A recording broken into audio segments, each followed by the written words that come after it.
Jangan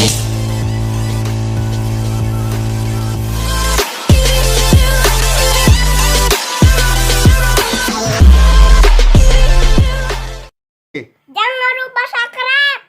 Apa itu Islam? Islam secara bahasa setidaknya punya 3 arti. 1, tunduk, patuh. Tunduk, patuh. Aslama yuslimu islaman, sifat yang tunduk, patuh. Islam, kenapa disebut Islam?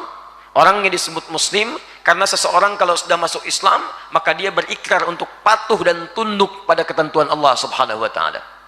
Jadi kalau Anda sudah mengatakan saya Islam, saya Muslim, tapi tidak patuh pada ketentuan Allah, maka ada yang salah dalam keislamannya.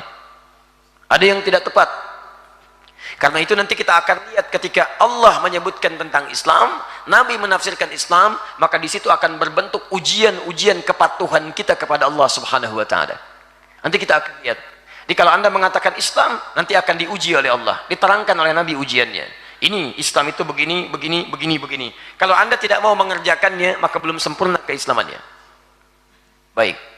2, Islam bisa diartikan sesuatu yang menghadirkan kedamaian, tenang, nyaman.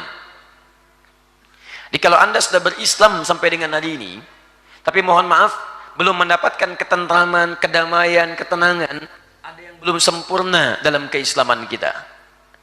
Nanti ada kaitan dengan yang pertama. Kalau Anda bisa patuh kepada Allah, mengerjakan semua tuntunannya, maka akan melahirkan bagian kedua, tenang, damai, tentram. Tenang dalam kegelisahan dunia, damai dalam urusan dunia, dan bahagia dalam urusan akhirat. Nanti kita akan lihat. Jadi kalau Anda belum bisa mendapatkan ketenangan, kedamaian, kenyamanan, mungkin kepatuhan kita kepada Allah itu yang kurang. Bukan Anda kurang hebat sehingga belum mencapai apa yang Anda harapkan dalam urusan dunia. Anda tingkat pendidikan sudah tinggi, kemampuan hebat, tapi kenapa nggak dapat? Mungkin bukan karena kurang hebat, Anda kurang patuh dengan Allah. Yang punya rezeki kan Allah, yang punya kemudahan Allah, yang punya kenyamanan Allah, yang punya ketenangan Allah. Barangkali Anda kurang dekat dengan Allah, bukan karena Anda kurang hebat. Yang lain bisa, Anda tidak. Padahal sekolah di tempat yang sama, makan juga makannya sama, nasi pakai rendang yang sama, semua sama. Kenapa nggak Anda bisa raih? Nanti kita akan lihat. 2, 3. Islam tunduk, patuh. Kedua, tenang, damai. Yang ketiga, Islam juga bisa terambil, nanti kita akan lihat, dari kata salam. Kebahagiaan tertinggi yang diraih. Kebahagiaan tertinggi yang diraih. Saya tulis pakai bahasa Arabnya supaya mudah kita untuk memahaminya. Iman itu gini, tulisannya iman, yakin tanpa ragu. Saya ulang ya, yakin tanpa ragu. Jadi kalau berislam itu dasarnya iman, artinya mesti yakin, jangan ragu. Kalau Allah katakan menurut Allah misalnya lakukan saja.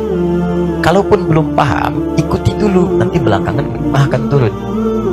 Kenapa warisan 2:1 Ustaz? Tidak 1:1. Yakin dulu, ikuti, nanti kamu akan paham belakangan kenapa harus 2:1. Oh ternyata begini.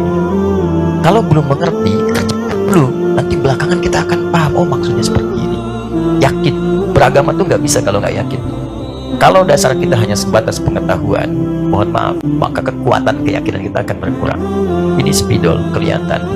Kenapa? Karena saya lihat, saya katakan spidol itu ilmu namanya. Tapi kalau nggak nampak kita yakin, ini spidol, nggak nampak kita yakin, itu iman namanya. Allah tak nampak dalam batasan mata kita sekarang, tapi kita yakin ada, saya yakin itu iman namanya.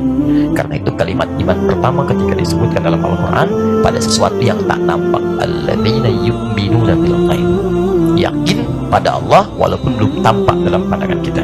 Jelas di sini? Baik. Ihsan. Apa itu ihsan? Ihsan itu singkatnya kebaikan yang dikerjakan karena Allah Subhanahu wa Ta'ala. Konsepnya ada di hadis Muslim. Hadis riwayat Muslim, nomor hadis yang ke-8, paling kiri sebelah atas di kitab ini. Diambil oleh Imam An-Nawawi, dicuplik, disambungkan di Al-Arba'in, nomor hadis yang kedua. Ketika ditanya tentang ihsan, lihat kalimatnya. An ta'budallaha ka'annaka tarahu fa illam takun tarahu fa innahu yarak. Engkau menjadikan aktivitas yang baik itu sebagai ibadah, bukan cuma baik, tapi ada nilai ibadahnya. Saya beri contoh begini misal, mohon maaf. Ini ada minuman A dengan B. Si A menghidangkan minuman, B menghidangkan minuman. Minumannya gelasnya sama, mereknya bahkan sama, Air TV misal, kan? Baik, volume airnya sama, tutupnya sama, nggak ada beda semuanya, nggak ada beda. Tapi yang pertama, dia niatkan memberi minuman ini bukan karena minumannya, tapi ingin mendapatkan ridha Allah Subhanahu wa taala. Dia niatkan sebagai ibadah, bukan sekedar menghilangkan haus. Bagaimana caranya saya berikan Allah ridha dengan pemberian ini. Yang B beda, dia berniat untuk menghilangkan hausnya. Perhatikan, yang A dengan B ketika memberikan minuman, fungsi minuman menghilangkan haus. Jadi kalau diberikan sama-sama haus hilang. Tapi perbedaannya, yang A ketika meniatkan karena Allah, ada nilai di sisi Allah Subhanahu wa taala. Begitu diberikan karena Allah, tuliskan pahalanya minimal 10 kebaikan. Itu yang dimaksud dengan ihsan. Contoh paling gampang begini, Anda kalau kedatangan tamu bikin makanan enggak? Nyiapkan minuman. Kenapa? Karena tamu datang. Kalau Anda menyiapkan makanan minuman karena tamunya datang, itu perbuatan Anda belum ihsan namanya. Karena jangankan Anda yang tidak beriman pun bisa melakukan itu. Orang Islam ketika menghidangkan makanan dan minuman bukan karena tamunya datang, karena Allah memerintahkannya. Perhatikan ketika Nabi mengatakan, "Man kana yu'minu billahi wal yawmil akhir falyukrim dhaifah." Siapa yang merasa beriman pada Allah dan hari akhir, muliakan tamunya. Di saat kita memuliakan tamu, bukan tamunya mau datang, tapi karena Allah perintahkan untuk itu. Karena itu nanti hasilnya akan beda. Orang yang mengerjakan sesuatu karena Allah, biasanya dia tidak akan lepas dari kebaikan-kebaikan, termasuk tidak larut dalam kekecewaan ketika hasil dunia tidak didapatkan. Tamu nggak datang, ya saya sudah bikin makanan kok kamu nggak datang. Tapi ketika Anda kerjakan karena Allah, saya nggak datang akhi, baik alhamdulillah. Kok alhamdulillah hari ini saya dapat jatah makanan lebih daripada biasanya. Itu perbuatannya disebut dengan ihsan.